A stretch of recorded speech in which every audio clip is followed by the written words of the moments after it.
Hello दोस्तों, Shiv education channel पर आपका स्वागत है। आज हम राजस्थान भूगोल के अंदर पढ़ने वाले हैं राजस्थान में खनिज। क्या पढ़ने वाले हैं? राजस्थान में खनिज पढ़ने वाले हैं। और राजस्थान के खनिज में देखेंगे कि इसकी स्टार्ट कब हुआ था, अब 2022-23 में कितनी है और अब जो रिपोर्ट आएगी उसमें कितने रहते हैं, वो रिपोर्ट आने के बाद पता चल के, बल्कि अब तक देखेंगे कि कितना चेंज हुआ है कितना नहीं। अब नेक्स्ट कैसे कवर होगा, तो करंट अफेयर के साथ आपका कवर हो जाएगा और आपको शॉर्ट वीडियो के माध्यम से भी बता दिया जाएगा कि क्या चेंज हुआ है। तो राजस्थान में जो खनिज है इसके अंदर देखते हैं, तो राजस्थान को खनिजों का अजायबघर कहा जाता है। क्यों कहा जाता है? क्योंकि यहाँ अरावली पर्वतमाला है और अरावली पर्वतमाला में बहुत सारे खनिज पाए जाते हैं। इसके अलावा भी काफी जगह है जहां पर खनिज पाए जाते हैं। तो राजस्थान को खनिजों का अजायब घर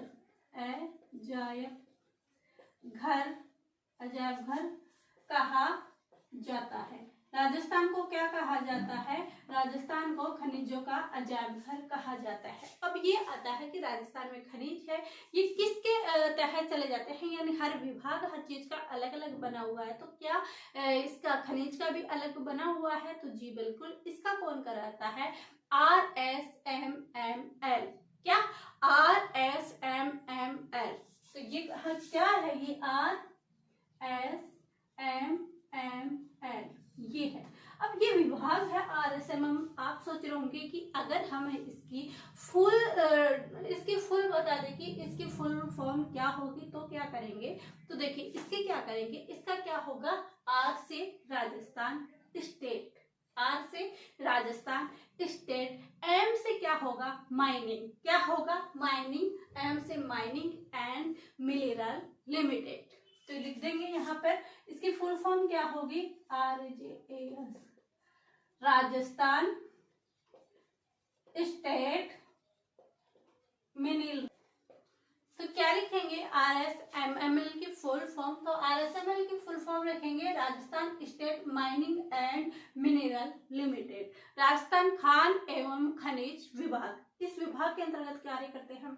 तो आती है कि ये जो विभाग है इसकी स्थापना भी तो हुई होगी किसी दिन। तो वो स्थापना कब हुई थी, कब से ये खान एवं खनिज विभाग की स्थापना स्टार्ट हुई थी? तो ये कब से होती है? 30 अक्टूबर 1974 को। तो ये स्टार्ट कब हुई थी, यानी इसकी जो शुरुआत हुई थी वो कब हुई थी? तो वो हुई थी 30 अक्टूबर 1974। कब होती है इसकी शुरुआत? 30 अक्टूबर 1974 की इसकी शुरुआत होती है। किसकी? RSMML की, Rajasthan state mining mineral and mining limited, इसकी शुरुआत होती है। अब जब शुरुआत हुई तो क्या ऐसे ही शुरुआत हो गई थी या इसके अधीन कुछ इकाइयां थी? तो जब इसकी शुरुआत हुई थी तब इसमें 4 इकाइयां कार्य करती थी। कितनी इकाइयां थी? 4 इकाइयां। अब ये 4 इकाइयां कहाँ कहाँ होगी? सबसे बड़ा एक क्वेश्चन आता है। तो देखिए हमारे पश्चिमी राजस्थान की तरफ बड़े क्षेत्र कौन से हैं? बीकानेर, जोधपुर, जयपुर और उदयपुर। जैसलमेर को आप छोड़िए वहां पर, क्योंकि वहां तेल उत्पादन पाया जाता है, वो खोज बाद में की गई थी। तो आप देखिए जयपुर, जोधपुर, क्या? जयपुर, जोधपुर, बीकानेर और झामड़कोटड़ा। तो क्या लिखेंगे? जयपुर, जोधपुर, बीकानेर और झामड़कोटड़ा। और ये झामड़कोटड़ा है कहाँ पर स्थित? तो ये झामड़कोटड़ा स्थित है उदयपुर में। कहाँ पर स्थित है? उदयपुर में। क्या है? जयपुर, जोधपुर, बीकानेर और उदयपुर। और इसको कैसे याद कर सकते हैं? तो इसको याद कर सकते हैं JJBO, JJBO इसको याद कर सकते हैं। कैसे? जैसे जयपुर, जैसे जोधपुर, बी से बीकानेर, उ से उदयपुर, और उ से उदयपुर में कौन सी हो गई? झामड़कोटड़ा उदयपुर। नहीं, फिर आप ऐसे ही भी याद कर सकते हो इसको कि JJBO हो, JJBO हो, इसको ऐसे करके JJBO ओ के अंदर, इसके अंदर आप JGB से जयपुर, जोधपुर, बीकानेर, ओ से आ जाएगा उदयपुर के अंदर झामर कोटड़ा। तो ऐसे भी आप याद कर सकते हो, बल्कि ये सही है कि जयपुर, जोधपुर, बीकानेर और कौन सी हो जाएगी, उदयपुर हो जाएगी। तो इसके अंदर जयपुर के अंदर क्या था, वहां पर स्थित, जहां पर इकाइयां स्थित की गई थी, तो जयपुर में क्या होगा, लिग्नाइट। क्या होगा, लिग्नाइट। ये हमने जयपुर में कर लिया, लिग्नाइट की जयपुर में कौन सी इकाई स्थित थी, तो जयपुर में ही थी लिग्नाइट। फिर जोधपुर में देखते हैं, तो जोधपुर में कौन सी हो जाएगी, चूना पत्थर। ये चूना पत्थर हो गई। फिर बीकानेर में देखते हैं, तो बीकानेर में क्या हो जाएगा, जिप्सम। क्या हो जाएगा, जिप्सम। और झामर कोटड़ा उदयपुर में आप सभी जानते हैं कि क्या पाया जाता है, झामर कोटड़ा उदयपुर में, तो वहां पाया जाता है रॉक फॉस्फेट। क्या पाया जाता है, रॉक फॉस्फेट पाया जाता है। तो जब शुरुआत हुई थी RSML की, कब, 30 अक्टूबर 1974 को, तो उसके अंतर्गत 4 इकाइयां कार्य करती थी, जयपुर, जोधपुर, बीकानेर और झामर कोटड़ा उदयपुर। जयपुर के अंदर लिग्नाइट था और जोधपुर के अंदर चूना पत्थर, झामर कोटड़ा उदयपुर में रॉक फॉस्फेट और क्या बचेगा, बीकानेर में जिप्सम। तो ये चीजें यहाँ पर हो जाती है। अब बात आती है कि राज्य में कितने प्रकार के खनिज पाए जाते हैं, तो राज्य में हमारे राजस्थान में 81 प्रकार के खनिज पाए जाते हैं। कितने प्रकार के पाए जाते हैं, 81 प्रकार के खनिज पाए जाते हैं। अब ये 81 प्रकार के जो खनिज पाए जाते हैं, ये कब पाए जाते हैं, कब नहीं था, तो ये कब की रिपोर्ट है, 81 प्रकार के। तो 81 प्रकार के होंगे 2022, 2023 की जो रिपोर्ट आई थी उसके अंदर होगा, 23-24 की जो अब रिपोर्ट आएगी उसमें देखते हैं क्या चेंज होता है।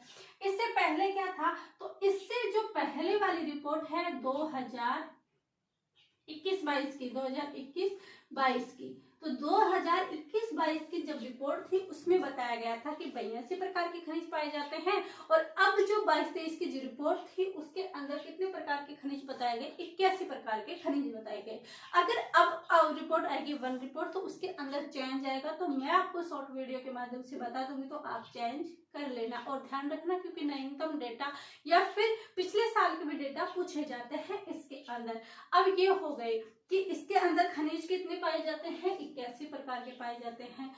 अब इन खनिजों का उत्पादन कितने का किया जाता है, तो खनिजों का उत्पादन, यानी इन खनिजों का उत्पादन कितना करते हैं, तो इन खनिजों का उत्पादन कितने करते हैं वो ही लिखेंगे हम कि 2022-23 में कितने करते थे और 2021-22 में कितने करते थे। तो बात करते हैं कि 2022-23 में कितने प्रकार थे, 58 प्रकार के, बल्कि 21-22 में कितने थे, 57 प्रकार के। कितने, 57 प्रकार की, यानी इधर बढ़ा है और उधर घटा है। तो 2021-22, तो यहाँ पर हम लिखते हैं कि 2021 और 2022, तो 2021-22 में कितना था, 57, और 2022 और 2023 की रिपोर्ट आई थी उसमें कितना हुआ, 58। कितना हुआ, 58। तो 2021-22 की रिपोर्ट में कितने उत्पादन होता था, 57 का, और 2022-23 में कितने का होता है, 58 का। यानी जो खनिज प्रकार है उसमें तो इस बार घट गया था और खनिज उत्पादन उसमें घट गया था, और खनिज उत्पादन हुआ था उसके अंदर बढ़ गया था। तो ये हमारे राजस्थान में खनिज है उसकी एक आधार है। उसके बाद हम बहुत ही अच्छे तरीके से खनिज याद करने वाले हैं। तो देखिए, राजस्थान को खनिजों का अजायब घर कहते हैं। इस ये विभाग के तरह कार्य करता है, राजस्थान खान एवं खनिज विभाग या लिमिटेड। तो क्या होगा, RSML। अगर इसकी फुल फॉर्म पूछे तो Rajasthan state mining and mineral limited. इसकी शुरुआत 30 अक्टूबर 1974 को हुई थी। इसकी 4 इकाइयां कार्य करता है, जयपुर में लिग्नाइट, जोधपुर में चूना पत्थर, बीकानेर में जिप्सम और झामर कोटड़ा में उदयपुर। राज्य में 81 प्रकार के खनिज पाए जाते हैं और 81 प्रकार के 22-23 की रिपोर्ट है, और 21-22 में 82 प्रकार के। और 21 ये खनिज का उत्पादन कितना होता है, तो 57 प्रकार के खनिज 2021-22 में और 58 प्रकार के 22-23 में। और 2023-24 की अब रिपोर्ट आएगी, उसके अंदर चेंज होगा। तो आप ऐसे समझ सकते हैं कि ये भी हमें ध्यान रखना है कि इसके अंदर कौन सा चेंज होगा, कौन सा नहीं होगा, ये चीजें। बाकी इसमें बहुत कम चेंज होते हैं, यही चेंज होंगे, बल्कि कौन से स्थान पर कौन से खनिज पाए जाते हैं ये थोड़े ना है कि जिले चेंज हो गए तो उनके उत्पादन में कम या ज्यादा हो जाएगा। क्षेत्र है वो हम मैप के थ्रू देख लेंगे और वो उसके अकॉर्डिंग देखेंगे कौन सा खनिज कहाँ पर स्थित है। जिले चेंज हो गए तो ये तो है नहीं कि बीकानेर में जिप्सम पाया जाता है तो जिले चेंज होने से इसके ऊपर कुछ प्रभाव पड़ेगा, इसके ऊपर प्रभाव नहीं पड़ेगा। किन टॉपिक पर प्रभाव पड़ता है, भूगोल के अंदर राजस्थान की स्थिति और विस्तार है उसके अंदर, और जो हमारी ये रिपोर्ट आएंगी, एनुअल रिपोर्ट आती है, इनके आधार पर इनके डेटा चेंज होते हैं, वो हर बार डेटा चेंज होते हैं। तो ज्यादा इफेक्ट स्थिति और विस्तार के अंदर और परिवहन वाला टॉपिक है वो भी इसके अंदर इफेक्ट होएगा सबसे ज्यादा। तो ये वाले टॉपिक है जो हमारी आर्थिक समीक्षा आने के बाद ही कंप्लीट हो पाएगा कि जिले कितने रखते हैं और किसकी रेखा कितने रखी जाती है। आई होप ये बातें आपको समझ में आ गई होंगी। आप सोचते हो ये बहुत नॉर्मल बातें हैं, यहाँ से क्वेश्चन नहीं आते, तो मैं आपको बता दूं यहाँ से क्वेश्चन आते हैं, बहुत बार क्वेश्चन पूछे गए हैं। प्लेटफॉर्म छोटा है तो ये मत सोचिए कि प्लेटफॉर्म छोटा है यहाँ से क्वेश्चन नहीं आएगा। एग्जामिनर प्लेटफॉर्म नहीं देखता, वो अच्छे मैटर को देखता है और कौन से क्वेश्चन पूछने लायक है वो चीजें वो पुट अप करता है। आई होप ये आपको समझ में आया होगा। समझ में आया है तो चैनल को लाइक कीजिए, शेयर कीजिए एंड सब्सक्राइब कीजिएगा। आप सभी का धन्यवाद। Thank you.